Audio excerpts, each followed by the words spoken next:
पिछले कई दिनों से पहलवान बहुत गुस्से में थे। उनका ये मानना था कि नया रेसलिंग फेडरेशन ऑफ इंडिया जो बना, उसके जो अध्यक्ष बनाए गए हैं संजय सिंह, वो भी पॉलिटिकली मोटिवेटेड हैं।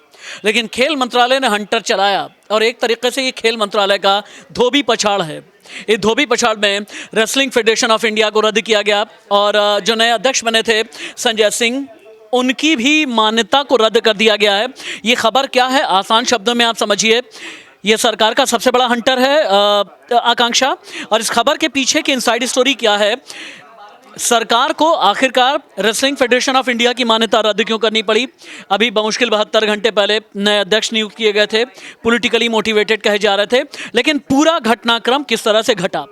देखिए, ये जो है ये कोई ऐसा नहीं है कि रातों रात ऐसा हुआ है। ये कहीं ना कहीं जो इनसाइड स्टोरी जहाँ तक मैं समझ पा रही हूँ, हालांकि मैं इस चीज़ की कोई पुष्टि नहीं करती हूँ अभी, लेकिन ये कहीं ना कहीं पीएम मोदी का कड़ा फैसला है, क्योंकि वो ऑब्जर्व करते हैं। कई बार वो स्टेटमेंट देने एकदम से सामने नहीं आते, लेकिन पीएमओ में है, अंदर बहुत हलचल चल रही होती है।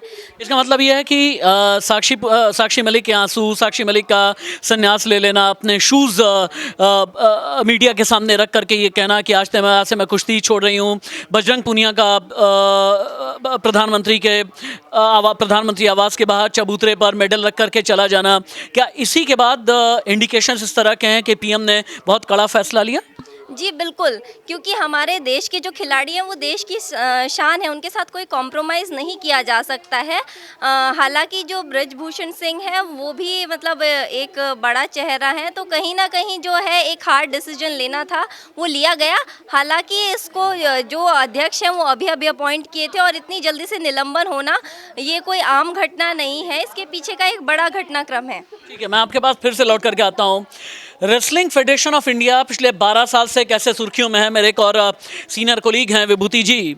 विभूति जी, अभी इनसाइड स्टोरी बताई आकांक्षा का ये कहना था कि आप मान करके चलें, ये पीएमओ की नज़र थी, ये पीएमओ का हंटर है, ये खेल मंत्रालय का धोबी पछाड़ है, और रेसलिंग फेडरेशन ऑफ इंडिया की मान्यता को रद्द करना। लेकिन अगर मान्यता रद्द ही करनी थी, मेरा सवाल यह है, फिर इलेक्शन क्यों हो जाने दिए? या फिर सरकार को लगा नहीं था कि संजय सिंह के बाद विवाद और भी ज़्यादा बढ़ जाएगा? देखिए, इलेक्शन तक कहीं ना कहीं से सवाल खड़ा इसलिए नहीं हुआ कि तब तक सब कुछ लगभग ठीक था, लेकिन उसके बाद जो फैसले लिए हैं और जो परिणाम आए वो भी काफ़ी चौंकाने वाले थे, क्योंकि काफ़ी करीबी हैं। यानी कि ब्रिजभूषण शरण सिंह का ही दबदबा पूरा बना रहेगा। उसके बाद क्या हुआ कि इन्होंने चैंपियनशिप का जो भी है, वो जो प्रैक्टिस वगैरह सब कुछ है, वो करने कहाँ फैसला किया? गोंडा में।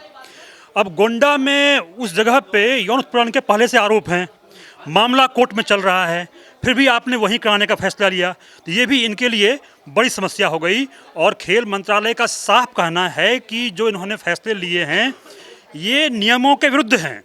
एक समिति अपना काम करती है, बाद में फैसला होता है, तो नियमों के विरुद्ध सारा मतलब यह है कि संजय सिंह के जितने फैसले हैं अभी फिलहाल के लिए रोक दिए गए हैं। बिल्कुल सारे, बिल्कुल पूरी तरह से रद्द हो गए हैं। और अब इस पर अब आगे क्या होगा नहीं होगा, लेकिन फिलहाल ये आप ये मान के चलिए कि जो लोग भी इससे संतुष्ट नहीं थे उन लोगों की जीत हुई है। हालांकि संजय सिंह की भारी जीत थी, 40-7 के मुकाबले, अनीता शोरण के मुकाबले 40-7 के मुकाबले।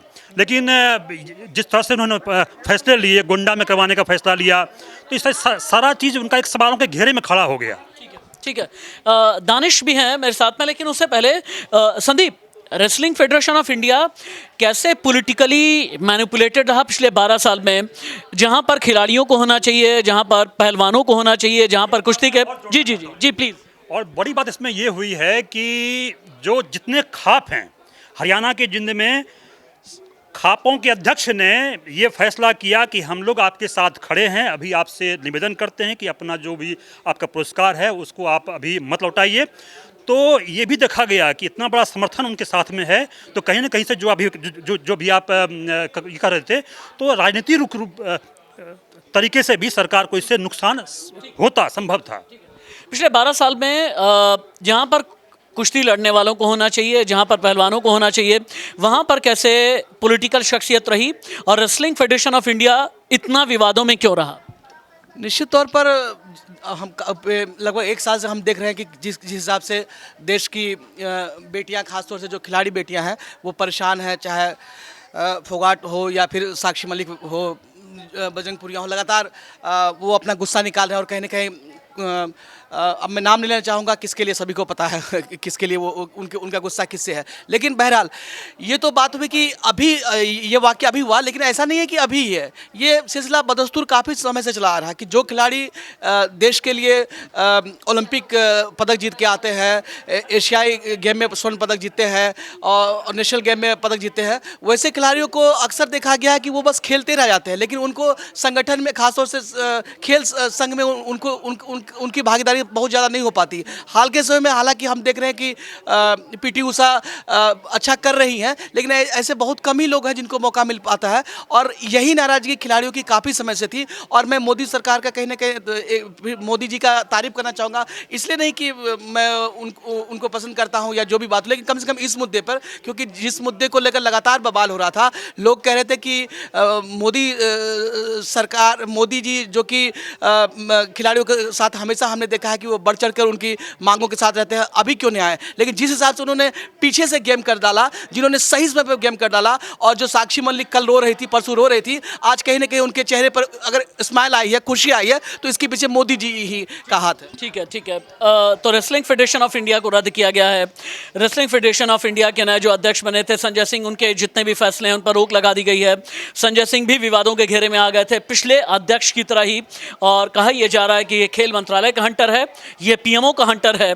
अब आगे रेसलिंग फेडरेशन ऑफ इंडिया को जब रिकॉन्स्टिट्यूट किया जाता है, इनमें कौन कौन शामिल रहेंगे, इस पर हमारी नज़र बनी हुई है।